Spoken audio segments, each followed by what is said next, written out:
Voyager 2 spacecraft को 1977 के अगस्त महीने में लॉन्च किया गया था। इसने हमारे सूर्यमंडल के ऑलमोस्ट सभी ग्रहों पर स्टडी की है। जिस वीडियो को आप अपनी स्क्रीन पर देख रहे हैं उसे 1989 में इसी स्पेसक्राफ्ट द्वारा लिया गया था। ये पहली बार था जब नेपच्यून ग्रह को हम इंसान इतने करीब से देख रहे थे। ये ग्रह सूर्य से करीब 4 अरब किलोमीटर की दूरी पर मौजूद है और आपको जानकर हैरानी होगी कि जब से हमने इसे डिस्कवर किया है तब से इसमें एक भी बार सूर्य का चक्कर कंप्लीट नहीं किया है। इससे आप अंदाजा लगा सकते हैं कि इस ग्रह का ऑर्बिट कितना लंबा है। वॉयेजर 2 स्पेसक्राफ्ट को इंसानों द्वारा बनाए गए कुछ सबसे अच्छे स्पेसक्राफ्ट में से एक माना जाए तो ये गलत नहीं होगा।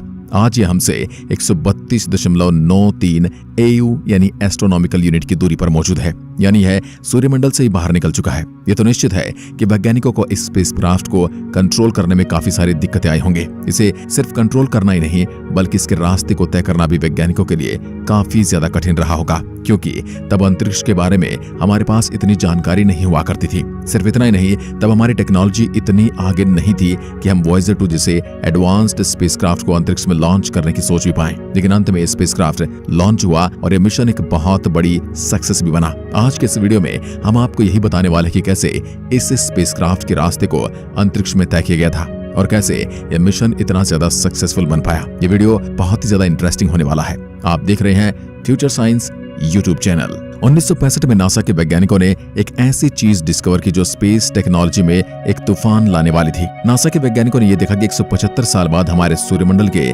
चारों ग्रह एक लाइन में आने वाले हैं। अब यह सुनने में शायद आपको नॉर्मल लगे, लेकिन यह वैज्ञानिकों के लिए एक बहुत ही खुशी की बात थी। ऐसा इसलिए है क्योंकि अब वैज्ञानिक मात्र एक ही स्पेसक्राफ्ट के जरिए इन चारों ग्रहों पर रिसर्च कर सकते थे। वैज्ञानिकों ने एक मिशन प्लान करना था और किया, जिसका मुख्य मकसद था इन सभी ग्रहों पर एक साथ स्टडी करना और सारे डेटा को वैज्ञानिकों तक भेजना।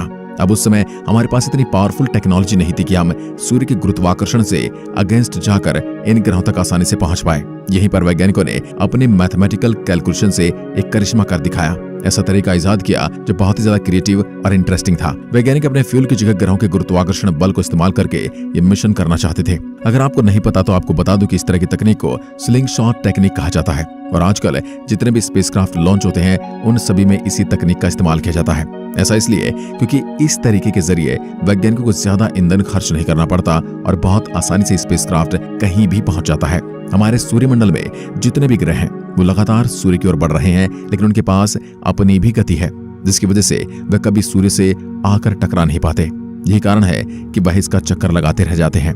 ब्रह्मांड में मौजूद ऑलमोस्ट हर ऑब्जेक्ट इसी तरीके से काम करता है। अल्बर्ट आइंस्टाइन ने अपनी जनरल थ्योरी ऑफ रिलेटिविटी में बताया था कि जिस भी ऑब्जेक्ट के पास अपना खुद का द्रव्यमान होता है वह स्पेस टाइम में एक कर्वेचर को क्रिएट कर देता है। यहाँ पर स्पेस टाइम को आप बिल्कुल एक चादर की तरह समझ सकते हैं। अगर आप एक चादर पर किसी हैवी गेंद को रखेंगे तो उस गेंद की वजह से यह चादर अंदर की ओर धंस जाएगा। फिर अगर इसी धंसे हुए एरिया के पास आप कोई छोटी गेंद रखेंगे तो वह इसका चक्कर लगाने लगेगी।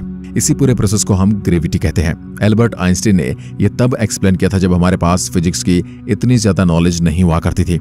हालांकि अगर आप इस एक्सपेरिमेंट को अपने घर पर करेंगे तो आप ये नोटिस करेंगे कि छोटी गेंद हमेशा ही बड़ी गेंद से आकर टकरा जाएगी। ऐसा इसलिए है क्योंकि आप अपने घर पर अंतरिक्ष कंडीशन को रिक्रिएट नहीं कर सकते। हालांकि रियल सूर्यमंडल में चीजें कुछ इस तरीके से काम करती हैं। इस तकनीक का इस्तेमाल करके वैज्ञानिकों ने वॉयेजर 2 स्पेसक्राफ्ट को स्लिंग शॉट किया और यह मिशन पृथ्वी से सक्सेसफुली लॉन्च हो गया। उस समय हमारा सबसे पावरफुल रॉकेट मात्र 10 किलोमीटर प्रति सेकंड की रफ्तार से चल सकता था, लेकिन वैज्ञानिकों को सूर्य के ऑर्बिट से बाहर निकलने के लिए करीब 40 किलोमीटर प्रति सेकंड की रफ्तार चाहिए थी।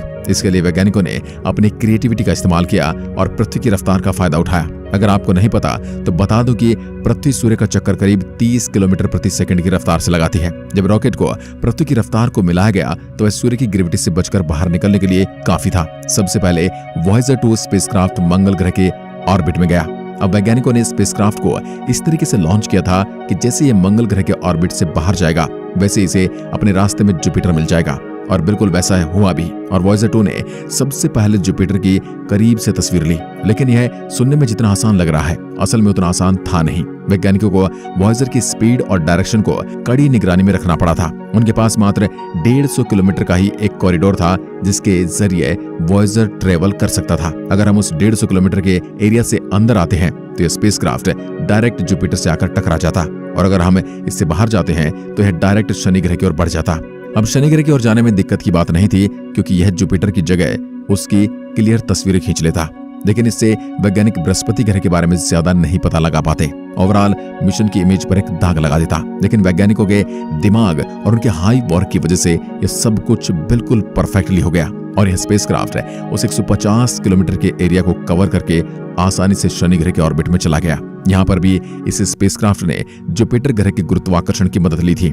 यह तो कॉमन सेंस की बात है कि बृहस्पति ग्रह सूर्य का चक्कर लगा रहा है। जब वॉयेजर जुपिटर के पास पहुंचा तो जुपिटर ने इसे अपनी तरफ खींचना शुरू कर दिया।